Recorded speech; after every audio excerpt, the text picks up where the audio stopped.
Aula número 161. Ser poeta é ser mais alto, é ser maior. Forbella Espanca. Ouça. Ser poeta é ser mais alto, é ser maior do que os homens. Morder como quem beija, é ser mendigo e dar como quem seja rei do reino de Aquém e de Alendor. É ter de mil desejos o esplendor, é não saber sequer que se deseja, é ter cá dentro um astro que flameja, é ter garras e asas de condor, é ter fome, é ter sede de infinito, por elmo as manhãs de oiro e de cetim, é condensar o mundo num só grito, e é amar-te assim perdidamente, é seres alma e sangue e vida em mim, e dizê-lo cantando a toda a gente.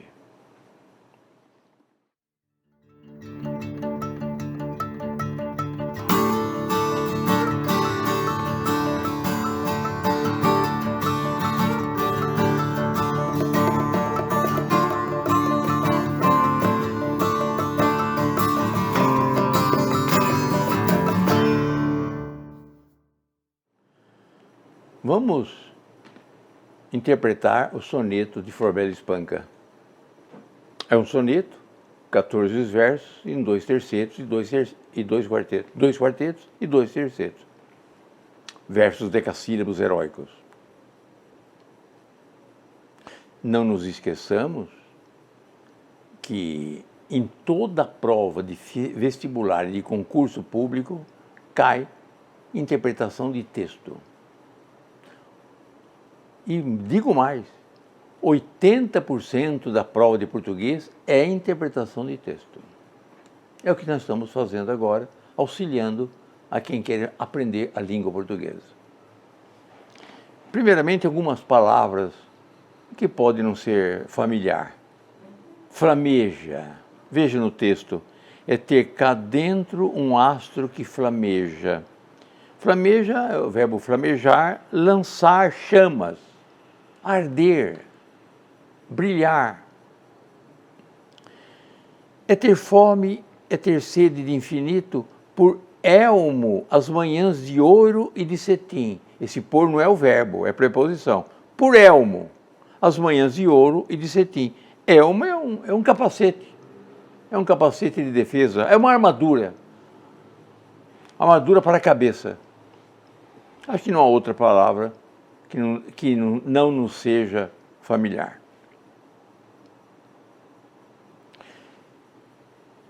Ser poeta é ser mendigo e dar como quem seja rei do reino de Aquém e de Alendor. Aparentemente um paradoxo. Como ser mendigo e dar como quem seja rei do reino? Quem é mendigo não tem o que dar. Quem é rei do reino tem que tudo para dar. E qual é o paradoxo? É mendigo porque espera tudo de outrem. E é rei porque tem capacidade de dar tudo o que tem. Observa. Ser poeta é ser mendigo e dar como quem seja. O verbo ser foi usado 2 vezes. Aliás, num poema todo se repete o verbo ser constantemente. E esse é ser mendigo está no presente do indicativo. E quem seja está no presente do subjuntivo. Por que o presente do subjuntivo? Porque é uma hipótese. Então, o tempo do subjuntivo é o tempo da hipótese, da condição. A ação não se realiza, ela pode se realizar, é uma hipótese. É preciso que vá comigo. Ou seja, esse que vá comigo é o presente do subjuntivo, que é hipotético. É preciso que vá comigo. É preciso, não é hipotético, mas que vá comigo é uma hipótese que pode acontecer. Esse é o presente do subjuntivo. Mas olhemos o poema. Olha a frase: morder como quem beija. Morder como quem beija. Vamos interpretar? Capacidade de transformação da dor em suavidade. Morder como quem beija. Por elmo, as manhãs de oiro e de cetim. Ouro ou oiro? De cetim. Vamos ver? É uma simbologia da luta do sujeito poético. É a luta que ele tem por elmo, as manhãs de ouro e de cetim. Por elmo, quer dizer, com o elmo, na defesa, nas manhãs de ouro e de cetim. É seres alma e sangue e vida em mim. Como eu interpreto isso?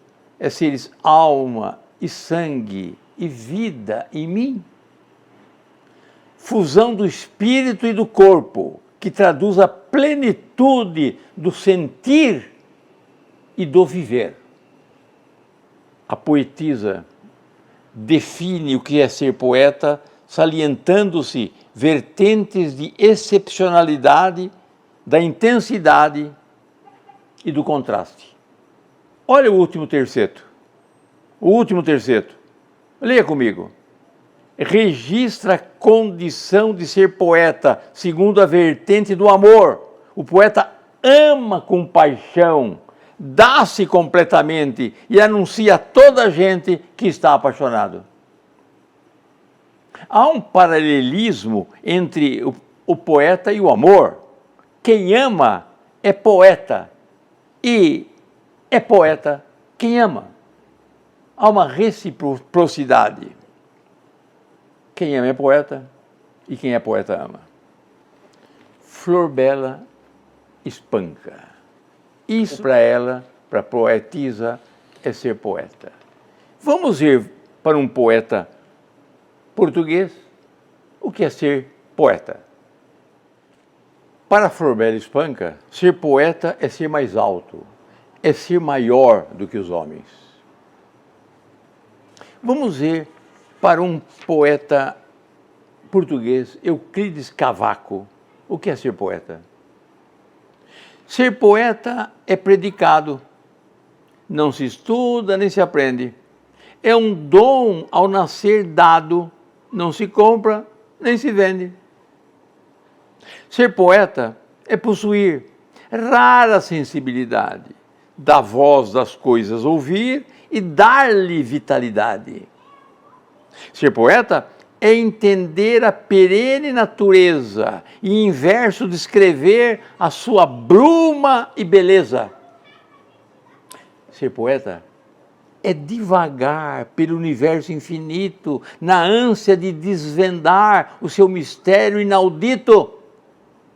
Ser poeta é transformar de uma forma eternecida as palavras para a dor, mais sentido à própria vida. Ser poeta é ter talento de expressar a inspiração, ousado. Eu, quando tento, sou apenas pretensão. Algumas palavras que podem não ser tão familiar. Observe a palavra na terceira estrofe, a perene natureza. Perene é perpétuo, eterno, que não termina nunca. Então, a perene natureza, ser poeta é entender a perene natureza, a eterna natureza, aquilo que não termina nunca. Parece que é uma outra palavra aí na quarta estrofe, o seu mistério inaudito. Inaudito é que não tem fim. É tão extraordinário que nunca se ouviu dizer coisa parecida. Inaudito. Coisa enorme, imensa, extraordinária, espantosa. Então, na ânsia de desvendar o seu mistério inaudito, bonito, extraordinário, infinito, imenso, sublime. A poesia de Euclides Cavaco tem 6 estrofes em redondilhas maiores, versos de 7 sílabas. 7 sílabas. Ser poeta é predicado. Despreza a última. É assim as cantigas medievais, as músicas de Chico Buarque de Holanda. A redondilha maior é, de fato, a poesia das cantigas, a poesia da música. Cai bem, a música popular brasileira, quando faz os seus versos em redondilha maior, é muito feliz. Mas vamos à interpretação. Vamos ver. Primeira estrofe. Eu vou tentar, com uma palavra,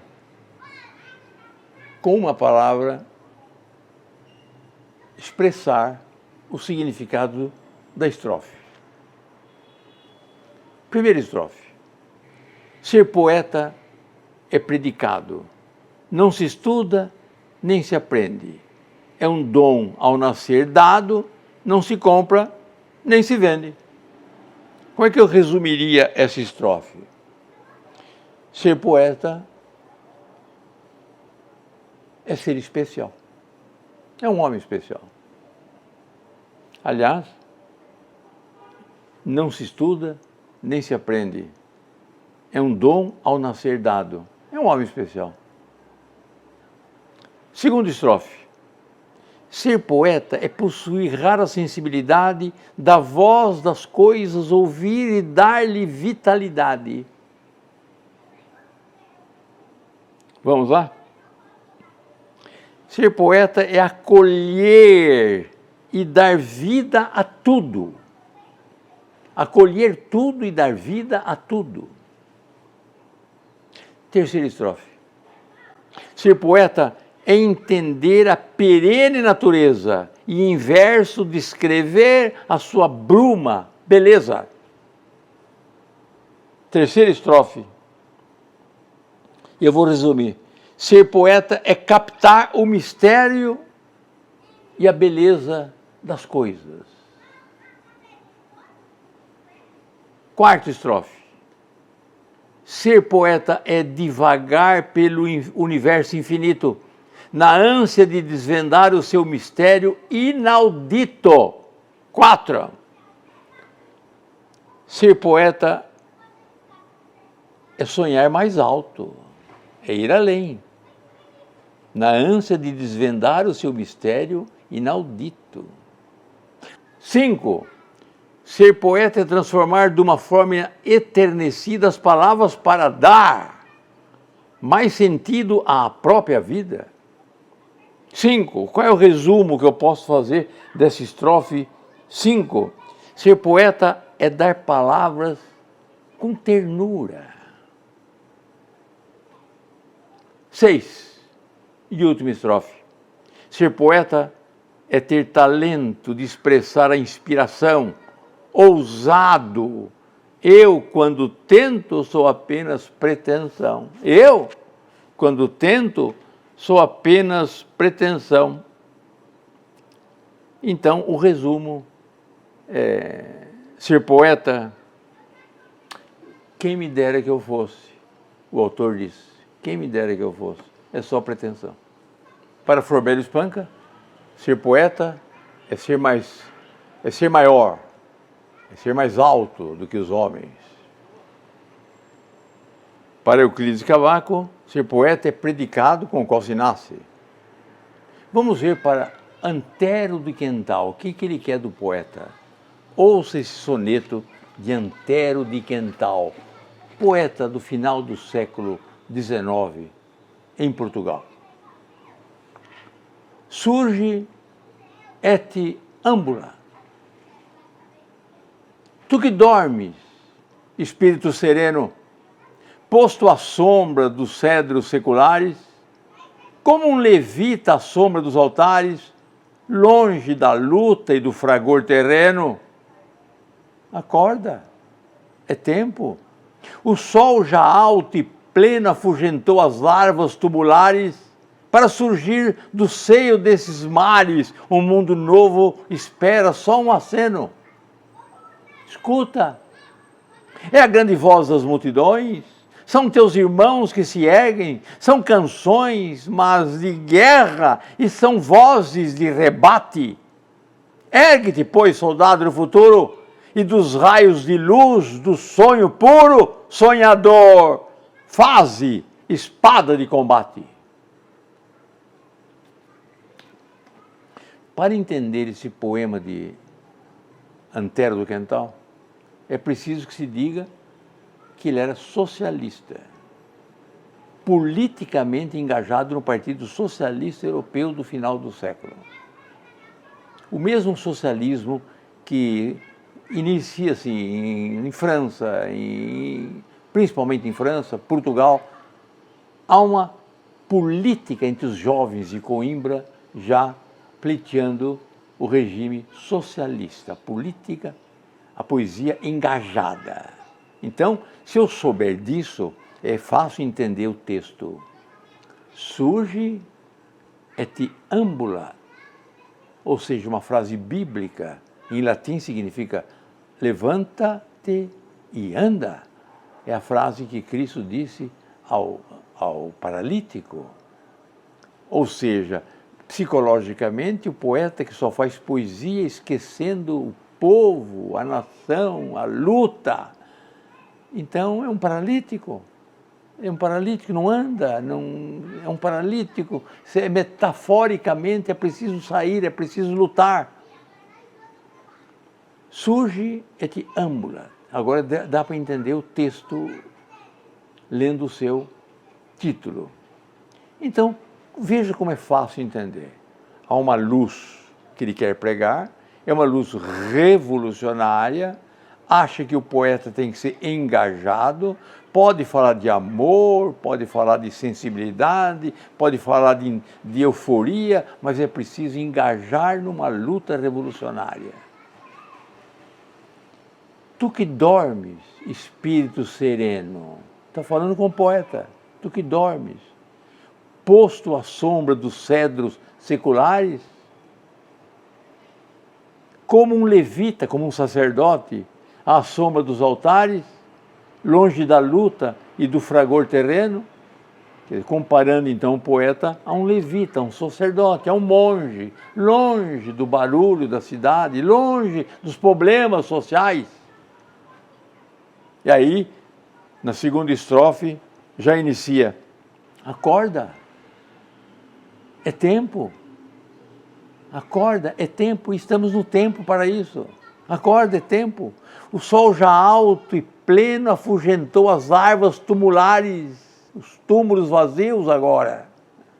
Para surgir do seio desses mares, um mundo novo espera só um aceno. E esse aceno tem que ser dado pelo poeta. O poeta que anuncia o novo mundo. O mundo de beleza só pode ser anunciado por poeta. Escuta, verbo no imperativo, tal qual acorda no segundo estrofe, escuta. É a grande voz das multidões.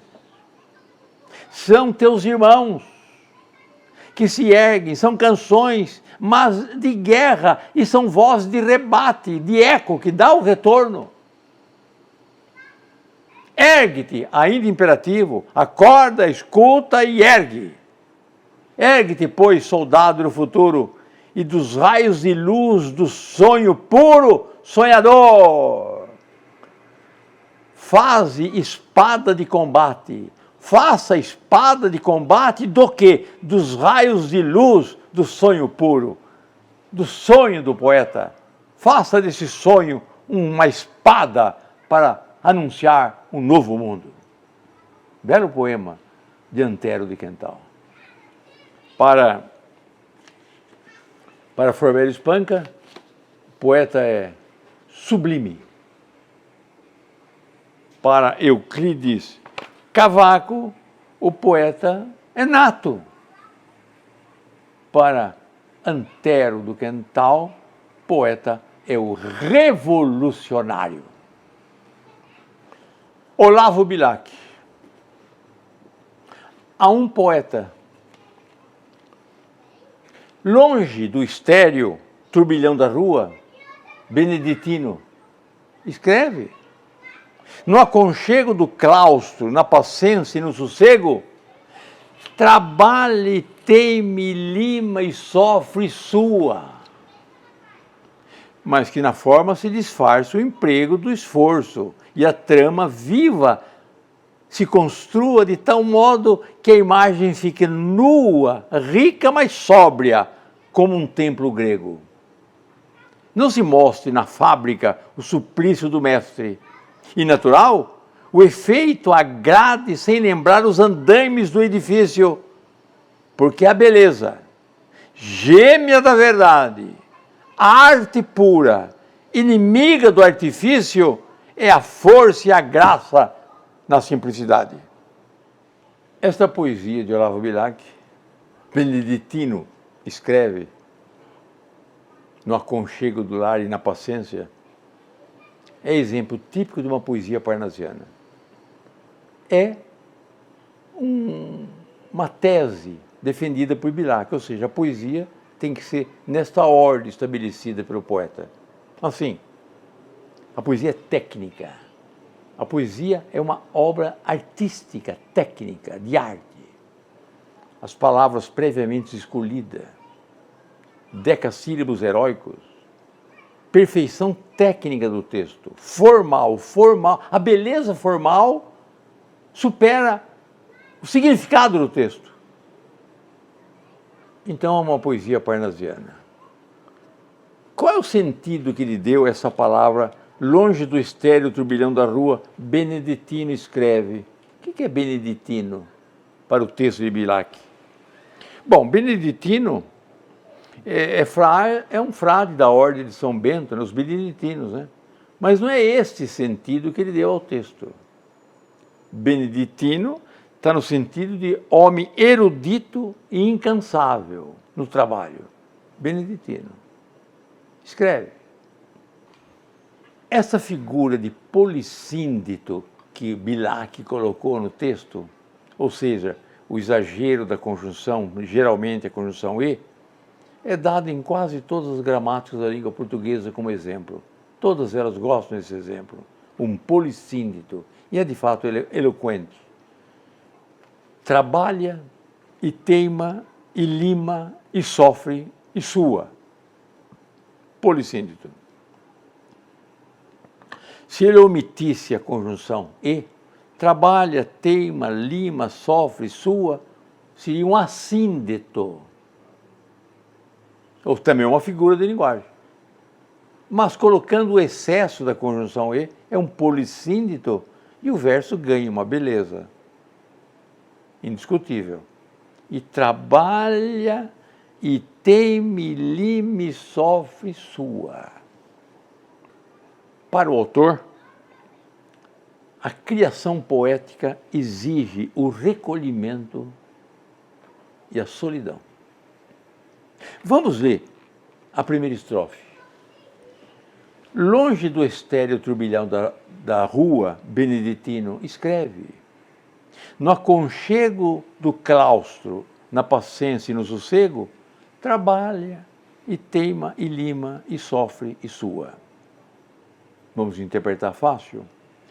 São necessários o isolamento e a quietude para a criação poética.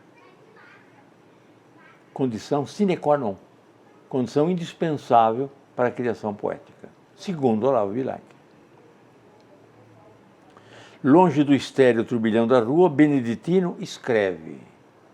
Se perguntar aos senhores, ou a você que me ouve, qual é o sujeito do verbo escrever, não me diga que é beneditino. É tu. O verbo está no imperativo. Beneditino é vocativo. E se eu responder que é beneditino? Bom, o senhor acertou o sujeito lógico, mas não o sujeito gramatical, aquele que está escrito. Está escrito escreve. E escreve é tu. Se fosse você, escreva. Escrevamos, nós. Escrevei, vós. Escrevam vocês. Está no imperativo o verbo. Como está no imperativo, trabalhe, teme, lime, sofre, sua. Ou seja, todos eles no imperativo. Tu, do verbo trabalhar, teimar, limar, sofrer e suar. E se fosse você? Trabalhe, e teime, e lime, e sofra, e sue.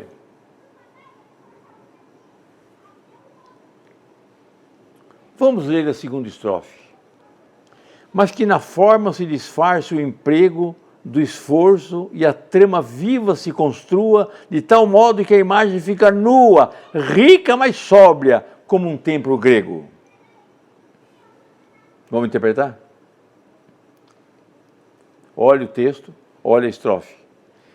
O trabalho exigido pela elaboração do poema não deve transparecer no texto final, que deve ser rico e sóbrio, como um templo grego. O trabalho que o poeta desenvolve, isto é, na sua técnica, não deve aparecer no final, tal qual o andaime de um edifício em construção. Tira-se o andaime e sobra o templo. Mas que na forma se disfarce o emprego do esforço e o trama viva se construa de tal modo que a imagem fica nua, de tal modo que a imagem fica nua. Qual é o sentido, qual é o valor dessa oração? Que a imagem fique nua, de tal modo que a imagem fica nua. Qual é o sentido dessa oração? Causal, final, temporal, proporcional, condicional, concessiva, consecutiva, comparativa, conformativa. Qual é o sentido? Qual é o valor que ela tem na interpretação de um texto?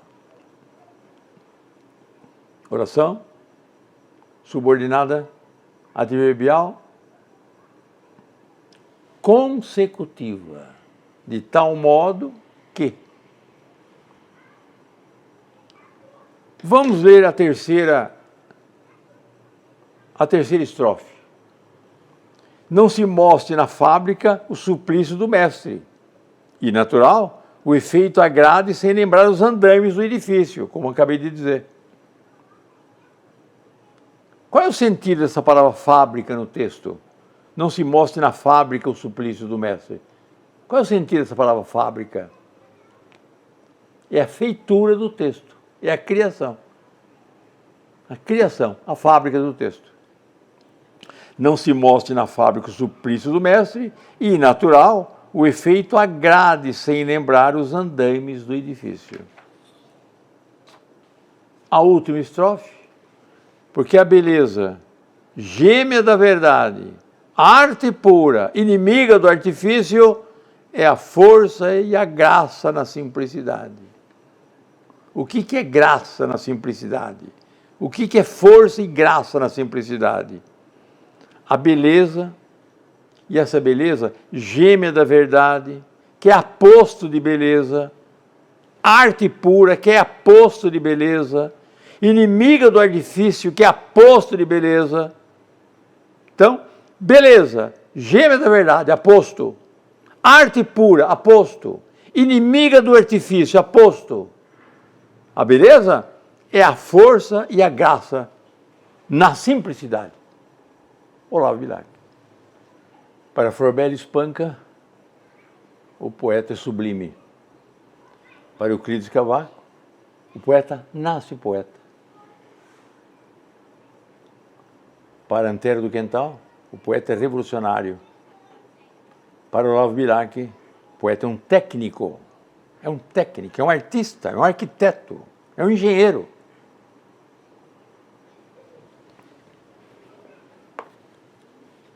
Manuel Bandeira, como não poderia ser diferente, no modernismo também diz como fazer uma poesia. E é evidente que para Manuel Bandeira a poesia é libertação. Tudo aquilo que contrário ao que se disse em Olavo Bilac. Libertação para o poeta. Então eu faço o desfecho declamando a poesia de Manuel Bandeira, pedindo que se inscrevam no meu canal, insistindo que interpretação de texto é programa de todos os concursos do país e aprenderão comigo alguma coisa. Aprenderão comigo, estou interpretando o texto. Então, como desfecho da aula, o que é poeta para Manuel Bandeira, nosso poeta moderno? Poética. Estou farto do lirismo comedido, do lirismo bem comportado, do lirismo funcionário público com livro de ponto, expediente, protocolo e manifestação de apreço ao senhor diretor. Estou farto do lirismo que para e vai averiguar no dicionário o cunho vernáculo de um vocábulo. Abaixo os puristas, todas as palavras, sobretudo os barbarismos universais, todas as construções, sobretudo a sintaxe de exceção, todos os ritmos, sobretudo os inumeráveis. Estou farto do lirismo namorador, político, raquítico, sifilítico, de todo o lirismo que capitula o que quer que seja fora de si mesmo. Do resto não é lirismo, será contabilidade, tabela de cosseno, secretário do amante exemplar com 100 modelos de cartas e as diferentes maneiras de agradar as mulheres, etc. Quero antes o lirismo dos loucos, o lirismo dos bêbados, o lirismo difícil e pungente dos bêbados, o lirismo dos Kraus de Shakespeare.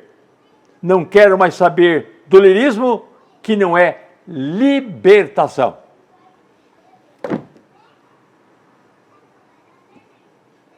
A minha pátria é a língua portuguesa.